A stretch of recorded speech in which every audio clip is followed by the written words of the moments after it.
welcome back to my channel. Welcome to another Vlogmas video. I hope you're having a great day, whatever you are doing. In today's video, I thought it was about time that we sat down and did another surgery Q&A, have a little bit of a catch up about surgery.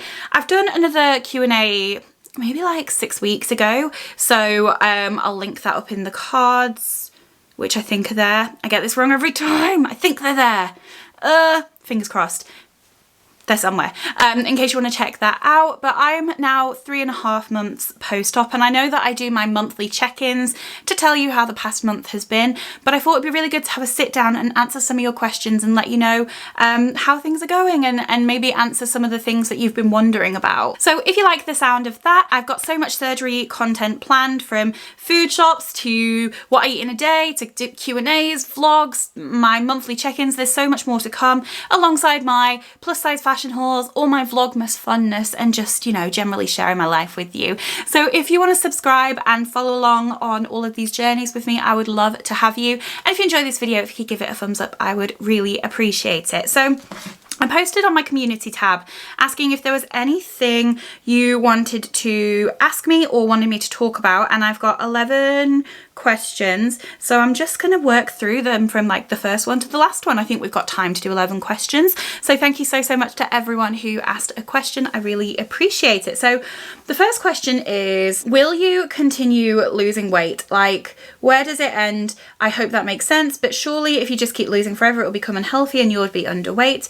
Will it plateau? I love your channel. I hope this does not come across as negative. I'm just interested. You're looking fab. Thank you so much, and don't worry, like, that didn't come across as negative. I think it's a very valid question, and it's something that I haven't talked about, so don't worry about that. Don't worry about asking me questions. Like, yes, there's some people that will say things that are mean and offensive, but like, if you're asking me a question like this, especially when I've asked you to ask me questions, please don't ever be worried, because I want to be there to answer those questions, especially the ones that you're nervous about asking, because they're the ones that maybe sometimes it's a bit harder to find the answer to, or maybe people don't want to talk about. So as long as you're kind, which you really, really were, I'm so happy to be asked these questions. So, and someone else has commented saying, yes, I'm curious specifically about what her surgeon estimated her end goal / maintenance phase would be. I notice for most people that get this surgery, they tend to maintain about 150 pound weight loss. So actually, when I read this, I realised I never asked my surgeon what weight he would think I would get to.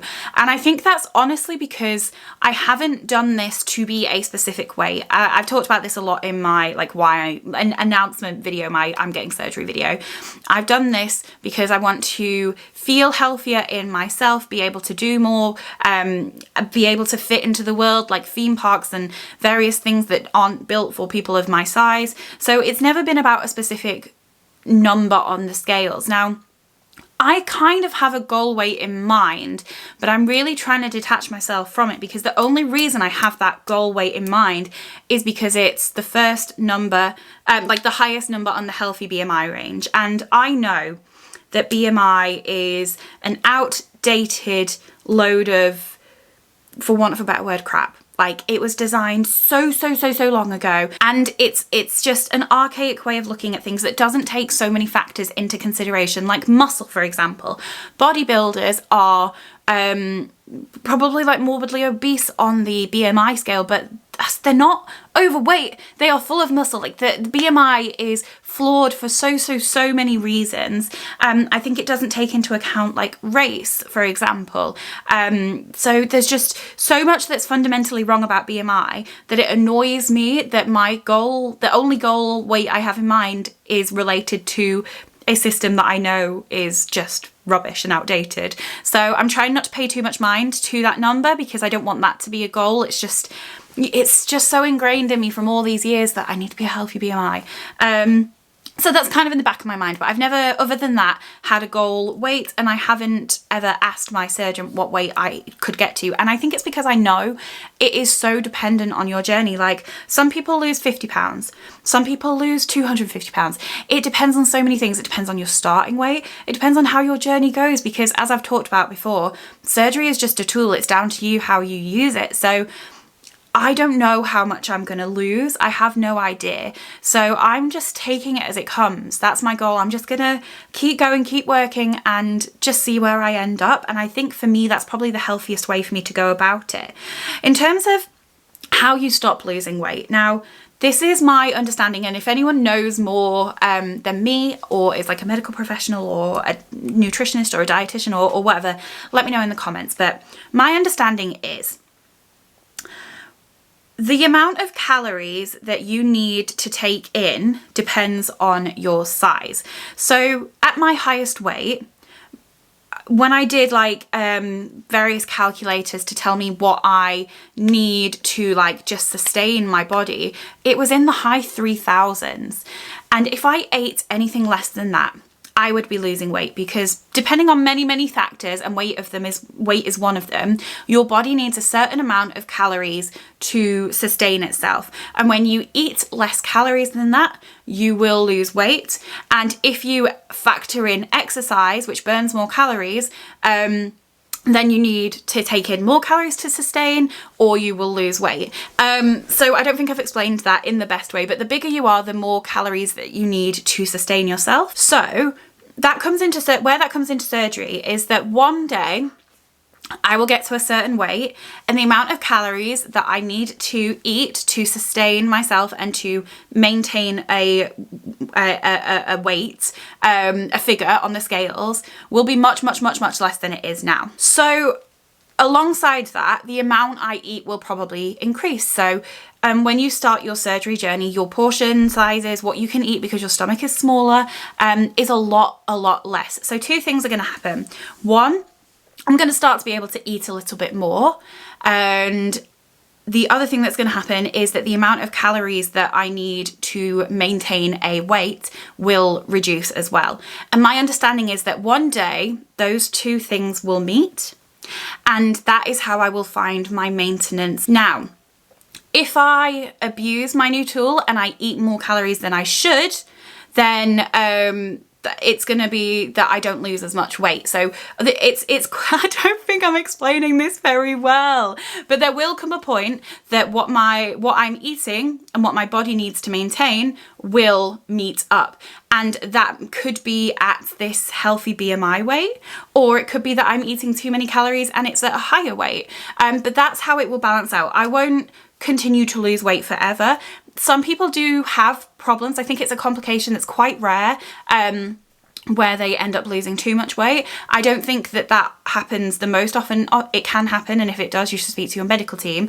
But most of the time, because I think that's quite a rarity, most of the time you will find that point where the amount of calories your body needs and the amount of calories that you're eating matches up, and you hit that maintenance level. And of course, sometimes it'll go up a little, go down a little, as life does. You sometimes eat more, you sometimes eat less, and the things that you eat are different, and so it will probably like bounce around, but that's how you meet that maintenance point.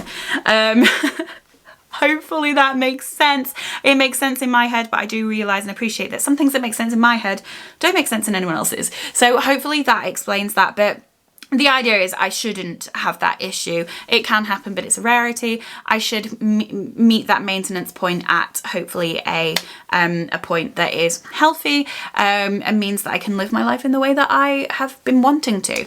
So fingers crossed that explains that one. The next question is comparison to how your portion sizes have changed. So I used to eat huge portion sizes. Like I grew up in a family where we would eat loads and loads. Like it's just always been a part of my life. So now I wish I had like a picture to compare, but I probably eat a quarter, maybe even a third, between a quarter and a third of what I used to eat. I always eat off a little side plate. So like for example, for dinner last night, I had half a chicken breast, some carrot batons, and I had some hummus. And then maybe like an hour later, I had a couple of thin slices of malt loaf because I was a little bit peckish. So I'm probably eating about a third, sometimes a quarter of what I used to eat. So when I do what I eat in a day, you'll probably start to see that a little bit more and get a bit of a better understanding of what I'm eating and how much I'm eating, because I'll show you what I make for myself and how much I can eat. So hopefully that becomes a little bit clearer, but it's about a quarter to a third of what I was eating before. The next question is, do you still have cravings for sugary, fatty foods like I imagine you used to? Just thinking that because I could physically eat less and it wouldn't stop me wanting chocolate. So I talked about this a little bit in my last monthly update. My chocolate cravings are probably 10% of what they used to be, which is just incredible for me because chocolate was like my kryptonite. I used to get anxious if I didn't have it in the house, if I didn't have some like easily accessible, if I didn't have some every day, at least once a day. Chocolate has always been just that thing that has been a massive struggle for me. So I've been over the moon like post-surgery to see how much that has changed. Now I have had a bit of chocolate here and there, but it's been really balanced, and I haven't, like, I've had chocolate in the house and I've been able to leave it, and I've never been able to do that before. Like, I can go, like, I've had a couple of week periods, like, I didn't have chocolate for the first 2.5 months, I think, plus my pre-op diet. I probably didn't have chocolate for 3 months, which is just unimaginable for me. And even when I've now introduced it into my life here and there, I'll probably have a little bit of chocolate maybe once a week, and that's about it.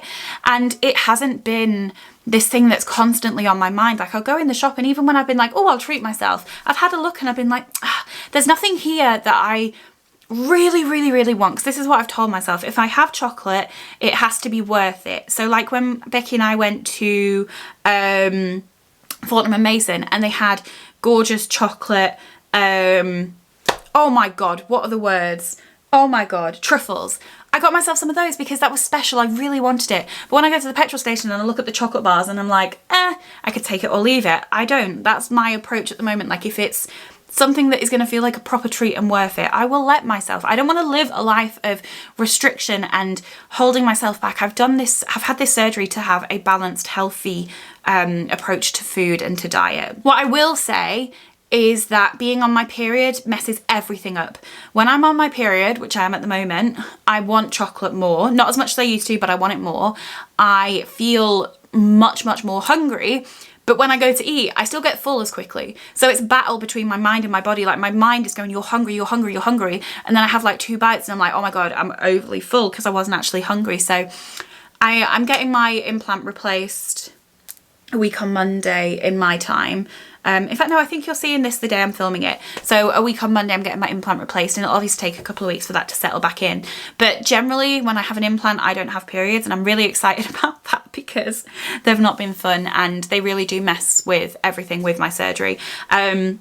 So if anyone has any advice about how to deal with like hormonal changes with your period and surgery and cravings, please let us know in the comments, because I'm sure there's a lot of us that could benefit from that experience if you have any advice or guidance. But yeah, it's been nowhere near as bad as it used to be. I'm, yeah, like I said, probably about 10% of what it used to be, and that's just incredible for me. That's the biggest change. I hoped for it. I didn't know if it would happen, but I really, really hoped that that would be a positive side effect of surgery. So yeah, it's just... it's so much better. It's so much better. Like, it's one of the biggest changes for me, like the most positive changes for me post-surgery. So yeah, very, very happy about that. So someone has asked, hi lovely, I had a mini gastric bypass 14 days ago and I've already dumped on Ready Breck. Have you suffered with dumping syndrome, and if so, how did you cope? So dumping syndrome, I don't fully understand it, but my understanding is it's when you get too much like sugar in your system for your stomach to cope with your new system to cope with, and it makes you feel really ill. It could make you throw up, it can make you go to the toilet, it can make you like really, really tired where you just have to go lie down, it can make you really shaky and really weak. And this is a side effect with gastric bypass, and some people see it as a good side effect and some people see it as a bad. Bad because maybe for some people where it's a really intense side effect, you can't have chocolate, you can't have sweet things, you just have to cut them out of your life. But for some people that's a benefit because they can't do that by themselves and they want the surgery to help them do that.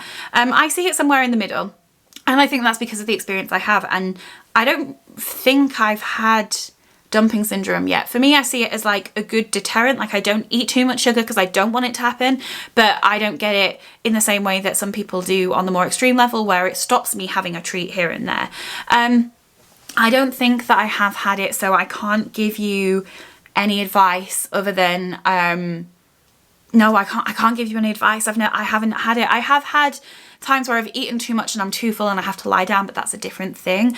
I don't think I've had dumping syndrome, and I don't think I've tested my system to the point to find out whether I just don't have it, because some people just don't have it. It could be that if I ate a massive chocolate bar, then I would have it, or if I had like a sugary donut, then I would have it, but I haven't done that yet, so I don't know. So I would really appreciate it if those of you who have or do suffer with dumping syndrome could give some advice in the comments to help Claire out, because I can't advise you on that at the moment, Claire. I'm really sorry, but if this does happen for me in the future, I will come back and I will let you know. But if anyone can help Claire out in the comments, please do, because I can imagine it's a difficult thing to deal with. Okay. Next question, are you worried about loose skin post weight loss, and if so, would you have further surgery to remove this? I think I talked about this in my last Q&A, so definitely check that out. But my stance hasn't changed. My stance is I don't want skin removal surgery. Like, it terrifies me. Like, when I see what people go through, it really terrifies me, and it might be worse I might be making it worse in my head than it actually is, but it really petrifies me. So I would love to not need it. Realistically, knowing the composition of my body and where I hold my fat, like, it's all in my tummy. It's pretty much all in my tummy. And that means I have quite a low hanging tummy. Realistically, I am gonna have loose skin. I might get away with it on my arms, but on my tummy, without a doubt, and probably on my upper thighs, I'm gonna have loose skin. Now, I don't want the surgery, and I don't have a plan to have the surgery, but if I get to the point where my life is negatively affected by loose skin, like if it's making me feel awful about myself, or if it's giving me pain, making me uncomfortable, stopping me from doing the things that I had the surgery to be able to do, well, then that's when I'll consider it. So I'm just going to take it as it comes. I don't want to have the surgery, but if I need to, then I will. But my plan is to just take it as it comes. And someone says, are you happier now? I know battling with food all the time is exhausting. You seem brighter. Thank you so much. I was thinking about this a lot this morning, because I didn't think that I was happier. I didn't think I'd been happier, but I have had quite a few comments saying that I seem happier. So I'm wondering if that's come with energy. I definitely have more energy now than I did. And I think that when you're energetic, you come across happier. And I do think maybe I am happier, but I wasn't unhappy. Like, I wasn't unhappy before surgery. I was in a pretty good place. I just couldn't do a lot of things that I wanted to do. And I can't necessarily do those yet either. So I don't have an answer. I don't think I'm happier, but I do think I have more energy to maybe come across happier. I don't know. Maybe I'm giving off the impression that I'm happier because I'm a bit more energetic, I'm a bit more lively, I'm doing a bit more. I am really enjoying starting to notice the effects that losing the weight has had. Like, I can do a bit more, I've got a bit more energy, I've got a bit more stamina. But I don't know if... I don't know why I'm struggling with this question so much. Maybe I am happier. Maybe I am.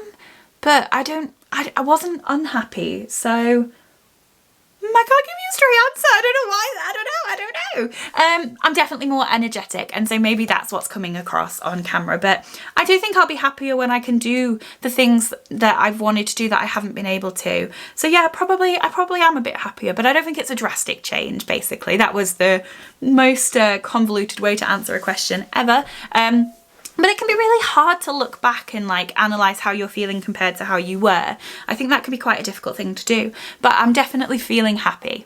I'm enjoying the process mostly. There's some parts that are not enjoyable, but I'm enjoying seeing myself being able to take on this challenge and to do more than I could and have more energy and more stamina, like I was saying. So probably yes.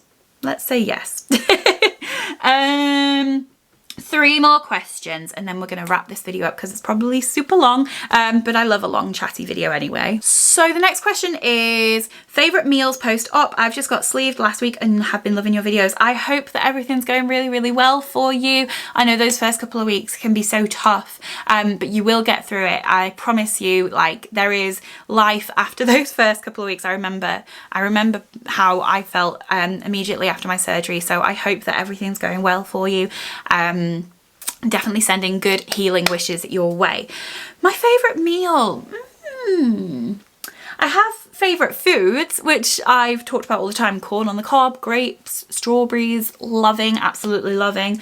But in terms of meals, let me think. I should have probably thought about this in advance, so I'm not just sat here going, what is it? What is it? And it's hard. I think it's hard for me to identify because my food desire changes every day. Some days I'm hungrier than others. Some days I'm not interested in food. Some days I really want certain meals and some days I have no interest. It changes all the time. Like my restriction changes. Like some days I can eat very little and some days I can eat more. Some days I'm really into food. Some days I just don't want food at all. So it's really hard to say. We have been making a pinch of nom recipe that I've been loving. It's like the creamy chicken recipe I've really enjoyed that.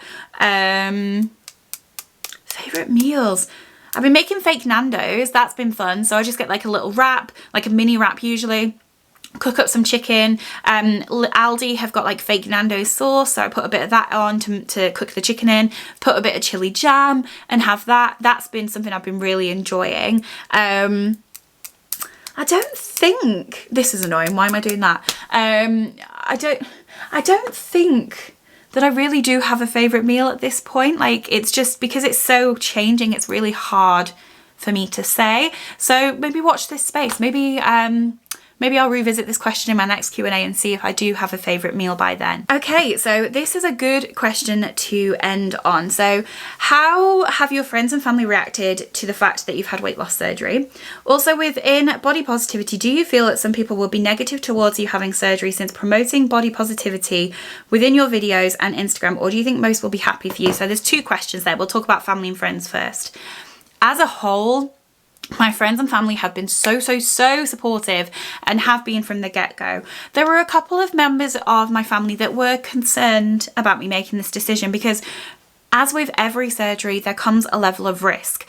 But the more that I was able to talk to them about what my surgeon was saying and the low chance of complication, and really telling them about how my weight has been affecting my life and the reasons that I was going into surgery, I was able to help them all to understand why I was doing this. And some people have been more on the side of understanding. Some people have been a bit more like, I just don't know. I'm a bit worried for you. I'm a bit scared for you. But at the end of the day, they've all been unbelievably supportive. I feel so lucky. Like, I have a very good network, like especially my friends. They're amazing. They've been there for me. And I feel very lucky. So yeah, they've all been so supportive and so kind and so there for me, which has just been amazing. And I'm so grateful for that. I couldn't have done it without them. And Adam, honestly, I couldn't have done this without Adam. He has been the most there for me, the most supportive. Like, he did everything for me post-surgery when I couldn't do anything for myself. So I'm very lucky. I've got a great support network and I think that's really important. I know not everyone has that and it's a privilege that I do, but for me it's been so important in my journey.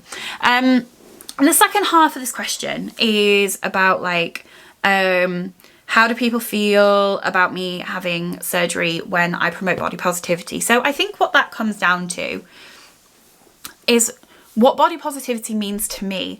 And my message on this channel has always been, no matter your shape or size, you deserve to love yourself. I've said that more times than I can count. And I know that different people view body positivity in different ways and that my view on it might not be what someone else thinks. But for me, it's about loving yourself regardless of your shape or size. And so I've never been here saying that I want to be big.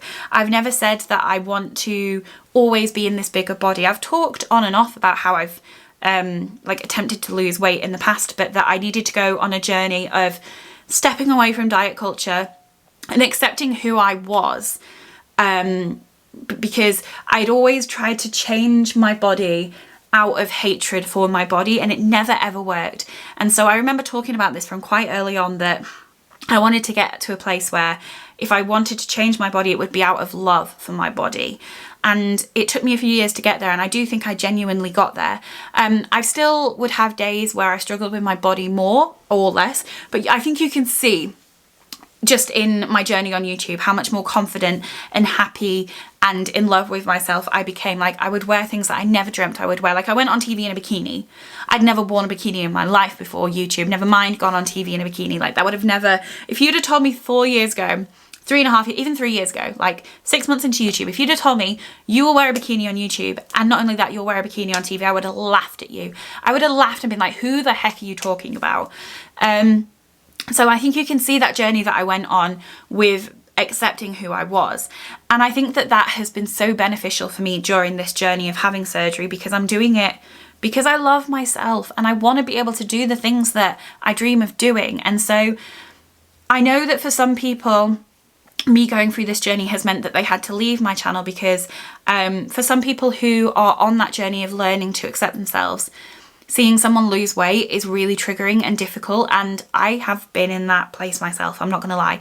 I had to, for a while, stop following people that were on weight loss journeys or things like that, because it was triggering for me at the time. So I fully understand, and that's why I genuinely said in my announcement video, if you are in a place where seeing me go on this journey is going to be detrimental to yourself, stop following me. I've said that for years now, that you should only follow people on social media that make you feel good about yourself. And if I was making someone feel bad about themselves, like I honestly wholeheartedly believe that they shouldn't follow me. So of course there were some people that were unhappy about me making this decision, but that was only a couple. Like, I have to be honest, I am so grateful and thankful for how supportive my community has been. I will never ever be able to thank you enough, because I was scared. I was scared when I announced this. I'm not gonna lie, I think you could see it in that announcement video. I was scared because this community means so much to me, and I've worked so hard for so long to build this community, and I would have been devastated to have lost it. But at the same time, my health had to come first, and if YouTube dropped off a cliff tomorrow because I was doing something for my health, then that's a sacrifice I would have had to have made. And I'm just so grateful that that isn't what happened, because like YouTube is such a big part of my life and I love it, and it's changed my life dramatically, drastically. It really has, and I would have been devastated to lose it. So yes, there were some people that were a bit negative. There were some people that had to leave, and that's fine, because you know, you're never gonna, you can't be all things to all people.